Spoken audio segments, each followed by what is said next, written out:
नमस्कार. श्री स्वामी समर्थ सर्वांना. कसे आहात तुम्ही सर्व? अपेक्षा करते की मस्तच असाल. मी प्रिया कुठार व्लॉगमध्ये तुम्हा सर्वांचं मनापासून स्वागत करते.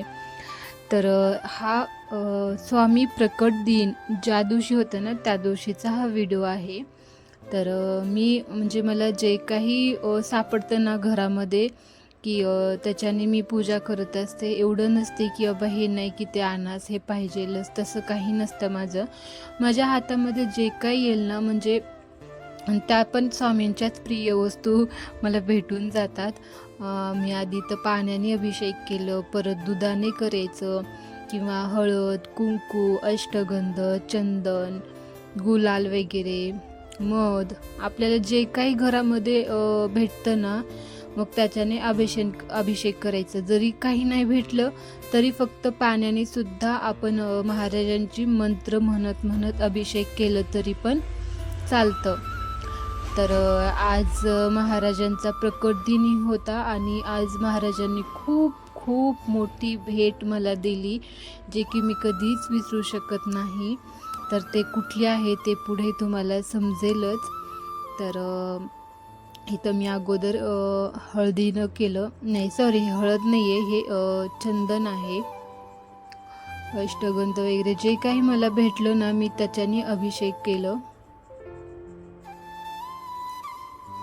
आणि ज्या आपण गोष्टीचा अभिषेक करतो ना, अष्टगंध सपोज अष्टगंधाने केलं तर मग लगेच पाणी दुसऱ्यांदा पाणी ओतायचं. मधाने केलं की लगेच पाणी ओतायचं. म्हणजे मध झालं की लगेच अष्टगंध, लगेच चंदन, लगेच गुलाल, तसं नाही करायचं.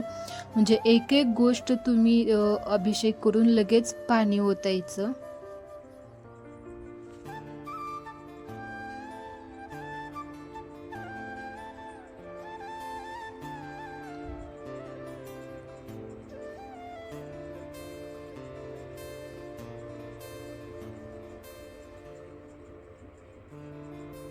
ही महाराजांची मूर्ती मला तुळजापूरमध्येच भेटली. मी ना खास अक्कलकोटला गेले होते की मला खूप दिवस झाला असं माझ्या मनात येत होतं. माझ्याकडे छोटी मूर्ती पण होती. ती इतकी भारी मूर्ती होती ना की म्हणजे इतकी ती प्रसन्न, इतकी हसरी ती मूर्ती होती ना की तशी मूर्ती मला कधीच पुन्हा भेटलीच नाही कुठे.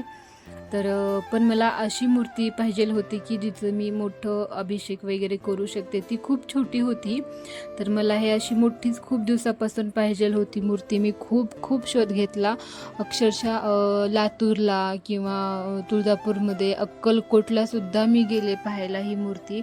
परंतु अशा मूर्त्या होत्या तिथं, परंतु एक चेहऱ्यावरती एक असा भाव वेगळाच असतो प्रत्येक मूर्तीचा की बघितल्या की हां हेच पाहिजे असं मला कुठल्या मूर्तीकडे पाहून असं वाटत नव्हतं. तसं तर सगळ्या मूर्ती महाराजांच्याच आहेत, तसं काय म्हणायला म्हणजे असं मी एवढी मोठी नाही आहे, परंतु ना एक हावभाव असतात ना एका मूर्तीतून बाहेर पडत असतात. तशी मूर्ती मला पाहिजे होती, जी की माझी छोटी मूर्ती होती. तर मग मी ही मूर्ती मला अक्कलकोटमध्ये भेटली नाही. शेवटी मी नाराज होऊन इथं तुळजापूरमध्ये आले. मी आणि माझी मैत्रीण गेलो होतो खास मूर्ती बघायला, पण मला काही तिथं अशी म्हणजे मूर्ती आवडली नाही. परंतु इथं आल्यानंतर मी बघितलं मूर्ती, एक वेळेस बघूयात म्हटलं, तर इथं मला ही मूर्ती भेटली. इतकी भारी मूर्ती होती ना की ही बघितल्याच क्षणी असं वाटलं की हां मला हेच पाहिजे म्हटलं. आता ह्याची प्राईज वगैरे इतकी म्हणजे त्यावेळेस महाग होती ना, मला ही अक्षरशः 2900ला काय असं पडली. आणि ही खूप मोठी मूर्ती आहे, म्हणजे जड आहे खूप. असं हातामध्ये धरलं ना फार त्याचं वजन लागतं. तर मला शेवटी भेटली आणि मी ती मूर्तीला घेऊन आले घरी. तर असं होते ह्या मूर्तीची कहाणी. शेवटी मला तुळजापूरमध्येच असं म्हणतात ना की काखेत कळसा आणि गावाला वळसा, सेम तसं माझं काही झालेलं होतं. परंतु चला महाराज मला माझ्या जवळच भेटले. मी बाहेर शोधत होते पण ते महाराज माझ्या जवळच होते, पुन्हा मला कळलं. आणि आपण महाराजांना मनापासून एखादी गोष्ट मागितली ना की ती पूर्ण होतेच होते. तसंच स्वामी प्रकट दिनानिमित्त मी पण महाराजांना एक इच्छा प्रकट केली की होईल का नाही बघा महाराज, असं वाटलं मला. ती अशक्य गोष्टच होती, परंतु महाराजांनी ती शक्य केली आणि ती गोष्ट मला दिली आशीर्वाद म्हणून. तर तुम्ही पाहाचाल पुढे की काय भेटलं मला त्या दिवशी. तर असं अभिषेक वगैरे करून झाल्यानंतर असं मस्त अशी एकदम साधी सिंपल अशी मी पूजा केली, घरातल्याच सामानांनी केली, जे मला भेटलं घरामध्ये तेच. तर पहा खुशी किती मध्ये मध्ये करते, तुम्हाला माहितीच असेल तिला मम्मा काय करते हे पाहायचंच असतं. तर अशी, आणि महाराजांचा आवडता पदार्थ असा खडी साखर आहे. तर ते परत चहा पण आवडतो महाराजांना, चहा पण फार म्हणजे पीत होतात ते, असं मी ऐकलं एका ग्रंथामध्ये वगैरे. तर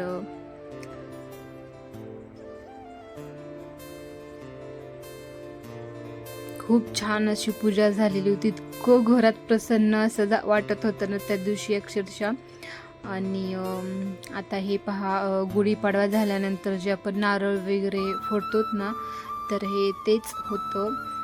मी 2 नारळ फोडले होते त्या दिवशी, एक गुढीला आणि एक आपल्या कुलदेवाला पण गेले होते मी, तिथं फोडले नारळ. तर त्याचं काय करायचं, जास्ती नारळ पण खाल्लं ना की डोकं फार दुखतं, म्हणजे माझं तर दुखतं, तुमचंही दुखतं का मला सांगा. पण ओलं नारळ जेव्हा खाचाल ना तुम्ही तर डोकं दुखतं बघा, त्याच दिवशी किंवा दुसऱ्या दिवशी डोकं फार दुखतं. म्हणून मी काही नारळ खात नाही.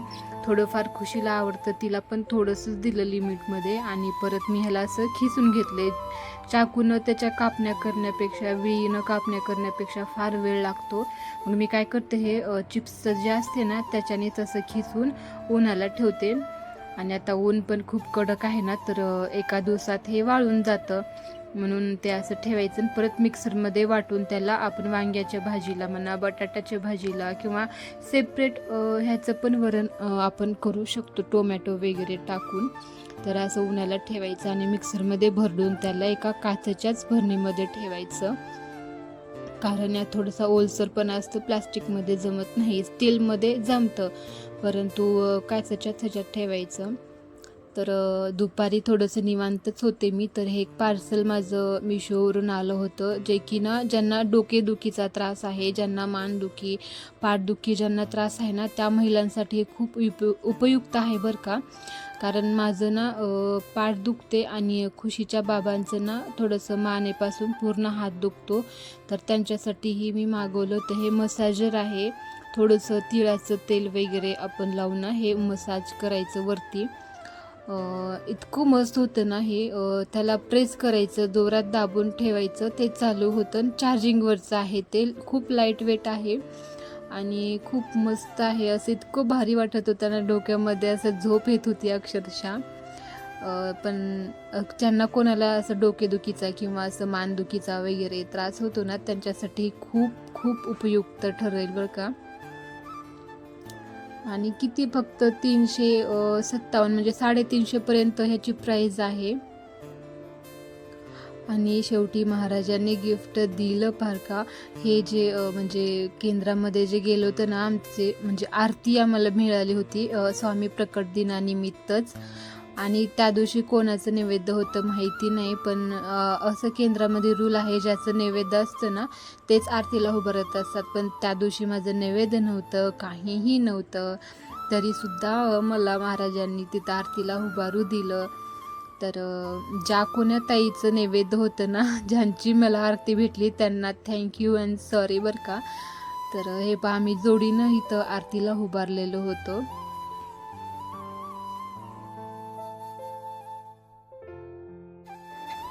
म्हणजे बाकीच्या केंद्रांमध्ये रूल कसं आहेत माहीत नाही, परंतु इथल्या तुळजापूरमध्ये तर ना जिजामाता केंद्र आहे हे.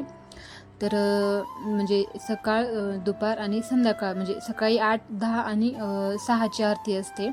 तर 3 टाईम 3 नैवेद्य असतात. तर ना जे नैवेद्य असतं ना, म्हणजे रोज एकाचं नैवेद्य असतं.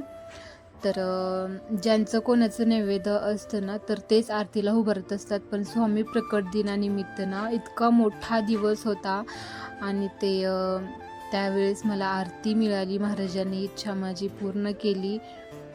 तर इथं दोघं मिळून आरतीला उभा राहिलेलं होतं. तर इतकी गर्दी होती ना बाहेर, तर इतकी गर्दी होती.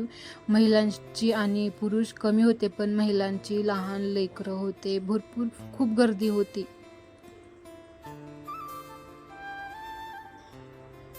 पाहू शकता तुम्ही किती गर्दी होती. तर इथं आरती झाल्यानंतर आम्ही हवनाला बसलो.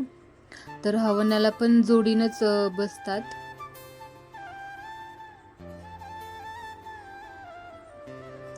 नेहमी केंद्रामध्ये कुठेही देवदर्शनाला गेलात तर हातामध्ये काचेच्या बांगड्या जरूर असाव्यात आपल्या.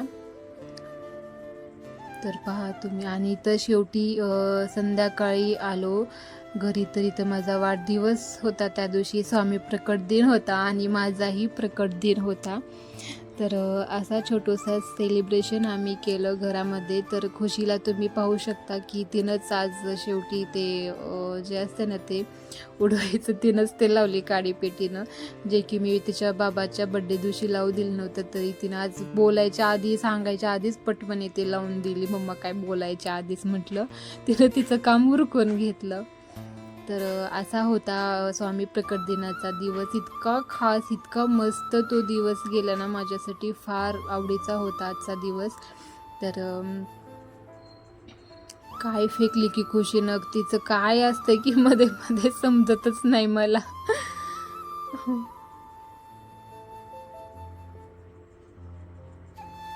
तर लहान लेकरं किती निरागस असतात पहा ना, की 8 दिवस चालू होतं या दोघांचं की बड्डे आहे कोणाचा तरी, असं तसं चिडवणं वगैरे. एक नसते काय, चिडवणं नाही म्हणजे एक म्हणजे बड्डे आहे कोणाचा तरी असं वगैरे एक असतं ना थोडंफार प्रेमळ, तर ते चालू होतं दोघांचं. तर खुशी तिच्या बाबांना सांगत होती की असं करू, तसं करू, हे आणू, ते आणू. आणि म्हणजे मध्ये मध्ये मला म्हणायची की कोणाचा तरी बड्डे आहे, आम्ही त्यांना हे करणार आहे, हे देणार आहे, ते गिफ्ट देणार आहे. तर हे पहा, लहान म्हणजे किती खुशीचं निरागस विचार असते. तिनं मला गिफ्टमध्ये काय दिली पहा. म्हणजे तिचे विचार तर बघा ना, म्हणजे चॉकलेट, बिस्किट, जे काय असतात ना लहान लेकरांचे, म्हणजे मला इतकं फार हसू आलं परत. तर तिने इतकं सारे गिफ्ट दिलं होतं ना मला की म्हणजे काय, त्याची जे आवडती तिच्या वस्तू आवडीच्याच होत्या, परंतु दिले मला तिने. चिवडा वगैरे, चॉकलेट्स होते, परत एक पेप्सीसुद्धा होती आणि ते पावडर होते, मिल्क पावडर वगैरे. तर असं काही दिवस आमचा गेला मस्तपैकी. तर चला आता भेटूया नेक्स्ट व्हिडिओमध्ये. तुम्हाला माझे व्हिडिओ आवडत असतील तर चॅनलला लाईक, शेअर, सबस्क्राईब नक्की करा. तुम्ही माझा व्हिडिओ इथंपर्यंत पाहत असाल तर तुमचे खूप खूप मनापासून धन्यवाद. तर चला आता भेटूया नेक्स्ट व्हिडिओमध्ये. तोपर्यंत bye and take care. Shri Swami Samarth सर्वांना.